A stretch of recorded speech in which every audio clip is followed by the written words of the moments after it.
आणि जे वेगवेगळे आंदोलनासंदर्भात तुम्हाला बहुतेक सर्वांना माहीतच आहे. विषय असा आहे की आंदोलन होता. महत्वाचा मुद्दा म्हणजे हा आहे की आम्ही PTI रद्द करू, 1949चा कायदा रद्द करू असं म्हणतो. तर हा आर्टिकल 13 प्रमाणे म्हणजे भारताला स्वातंत्र्य मिळालं, आपल्याला स्वातंत्र्य मिळालं 15 ऑगस्ट 1970च्या वेळेला आपण ब्रिटिशांपासून स्वातंत्र्य झालो आणि संविधान जे आपल्या देशात लागू झालं 26 जानेवारी 1950. बाबासाहेबांनी 26 नोव्हेंबर 1950ला हे संविधान भारताच्या संसदीय मंडळानं सुपूर्द केलं आणि 26 जानेवारीला ते 50ला लागू झालं. त्याला गणतंत्र दिवस म्हणतो आणि स्वातंत्र्य दिवस आपण 15 ऑगस्ट म्हणून सेलिब्रेट करतो. पण संविधान लागू होण्याच्या आधी पंडित जवाहरलाल नेहरू किंवा जे काही लोक होते त्यांनी अत्यंत चाणक्यपणे महामोठी महाविहार आपला हक्क राहावा म्हणून 1949ला PTI तयार केला आणि त्यानुसार थोडीशी पासून महाराष्ट्र सांगत होती. जेव्हा अडाणी धर्मकपालाने आंदोलन केलं होतं तेव्हा ब्रिटिश सरकार होतं. त्यांनी कोलकाताला तेव्हा ब्रिटिशांचं कोर्ट होतं. तिथे त्यांनी म्हणजे ते आर्ग्युमेंट आधीचे केस जिंकलं होतं. पण ब्राह्मणांनी पुन्हा तिथल्या हायकोर्टात केस टाकली इंग्रजांच्या. तर त्यात काय झालं की त्यांनी युक्तिवाद असा केला की मैं ब्राह्मण म्हणजे ब्राह्मण हिंदू, ब्राह्मण म्हणा किंवा हिंदू बुद्ध की पूजा नाही कर सकता क्या, जज करून त्यांना असा विचारणा करण्यात आला. आणि साहजिक एक सांगतो की तुमच्या या वेळात एखादी ब्राह्मण आला, एखादी हिंदू आला, त्यांनी म्हटलं की मैं बुद्ध की पूजा कर सकता हूँ, तर तुम्ही त्याला विहाराच्या बाहेर आणणार का, है ना. तर ब्राह्मणांनी आर्ग्युमेंट केला की हिंदू बुद्ध की पूजा कर सकता है क्या. तर धम्मपाल अडाणी धम्मपाल यांनी उत्तर दिलं की ते करू शकतात. हिंदू पण भगवान बुद्धाची पूजा करू शकतात. हे एक कारण एवढे त्यांचे विचार जगसाठी कारणीभूत ठरले की त्यांनी या मंदिरावर या विहारावर हिंदू पुजारी नियुक्त केले आणि या विहारावर संपूर्णपणे 25 वर्षाआधी ब्राह्मणांचं झालं ते मॅनेजमेंट होतं. मध्य सोसायटी हे आंदोलन उभं केलं तुम्हाला माहीतच आहे. आणि ते आंदोलन उभं झाल्यानंतर मग त्यानंतर 4 बौद्ध भिक्षू या मॅनेजमेंट कमिटीवर ठेवण्यात आले म्हणजे 25 वर्षाआधी. आणि मग त्याच्यानंतर जे आता या आंदोलनाची म्हणजे प्रमुख भूमिका सल्लागार भक्त प्रकारचे म्हणजे आहेत, त्यांनी याचे धर्म उचललेले आहे. तर ते 6 वर्ष त्या मॅनेजमेंट कमिटीवर राहिले. 6 वर्ष ते 3 वर्ष सेक्रेटरी राहिले आणि सुरुवातीचे 3 वर्ष त्यांनी पदाभार सांभाळला मॅनेजमेंट मध्ये. तर त्याच्या आधी कोण दिसून येतं, पण त्याच्या ते 1949च्या कायद्यात एक अट आहे की इथला जो म्हणजे प्रेसिडेंट असेल, 9 लोकांची मॅनेजमेंट बॉडी आहे, 4 बुद्धिस्ट आहे, 4 हिंदू आहे आणि 5वा जो डिस्ट्रिक्ट मॅजिस्ट्रेट असतो, हा कलेक्टर जो असतो हा त्याचा अध्यक्ष असतो आणि तो फक्त महाबोधी महाविहाराचा अध्यक्ष नसून तो गयेमध्ये विष्णुपद मंदिर आहे त्याचा पण अध्यक्ष असतो. आणि गयेमध्ये ठेवलेले जे विष्णुपद म्हणतात ते आपण बुद्ध गय भगवान बुद्धाचे पदचिन्ह आहे. ते इथून मंदिरात बौद्ध विहाराच्या उत्तरातच मिळालेले तिथे त्यांनी ठेवले आणि त्याला विष्णुपद लावून त्याचा ते आपला बिझनेस करत आहे. सम्राट अशोकाच्या काळात मूर्ती नव्हती. सम्राट अशोक भगवान बुद्धाच्या पदचिन्हाची पूजा करायचे.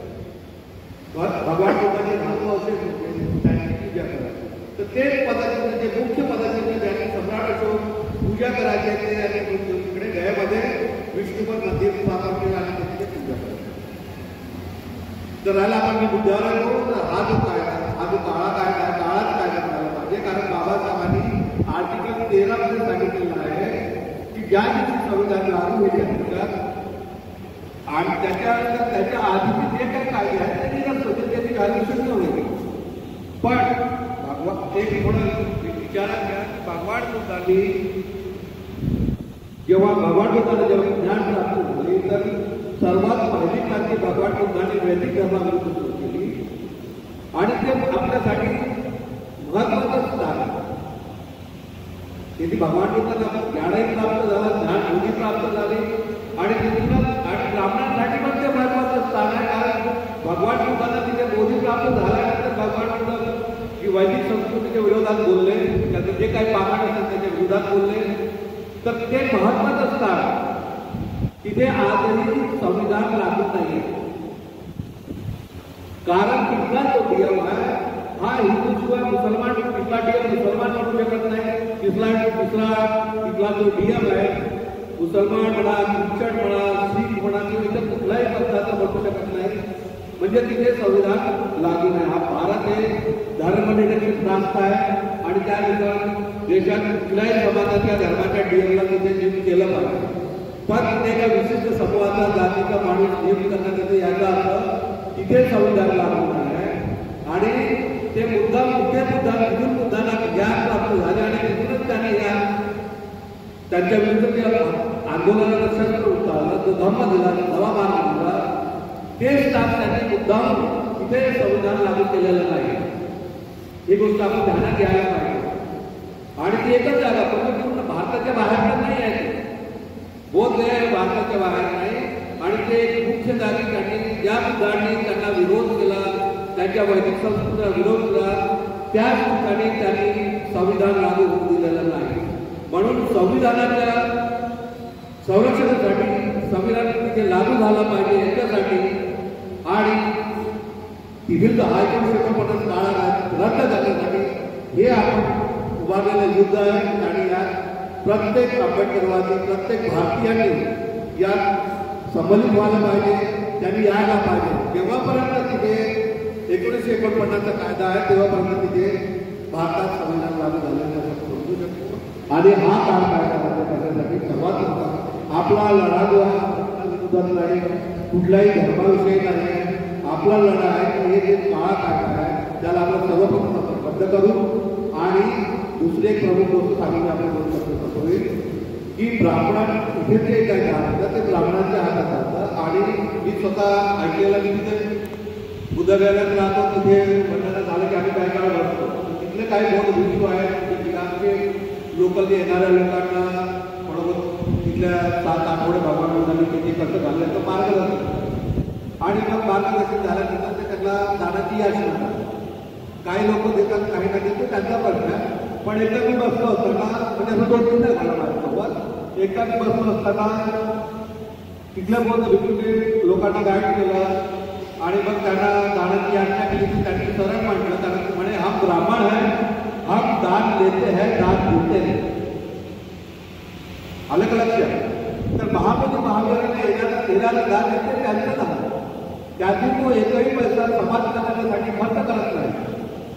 आपल्या हाती बोधाच्या हाती जर हे महाविहाराचं मॅनेजमेंट आलं आणि आता तिथे नवं लोक आहे, आता हे मुक्त झालं, हा काळा काय करायचा झाला, बोधांच्या झाला. कारण आता 29 राज्यातील सर्व राज्यातील लोक यात सहभागी होतील, मॅनेजमेंट मोठं होईल.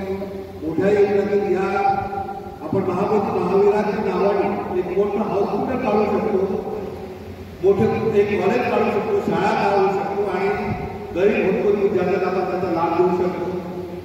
आणि समजा एखाद्या गरीब बाईला ऑपरेशन आहे, ऑपरेशन करता पैसे केलं, कॅन्सर झाला तर 4-5 किलो लागतात, तर आपल्या महाबोधी महावीरांनी समजा आव्हान करण्यात आलं, आपण 10,000 रुपये टाकले समाजाच्या म्हणा किंवा देश विदेशातील लोकांनी किंवा कुठल्या एका बिझनेसमॅनने त्याचं हे घेतलं, नेतृत्व घेतलं, तर त्या व्यक्तीचं ऑपरेशन सफल होईल, तो निरोगी होईल.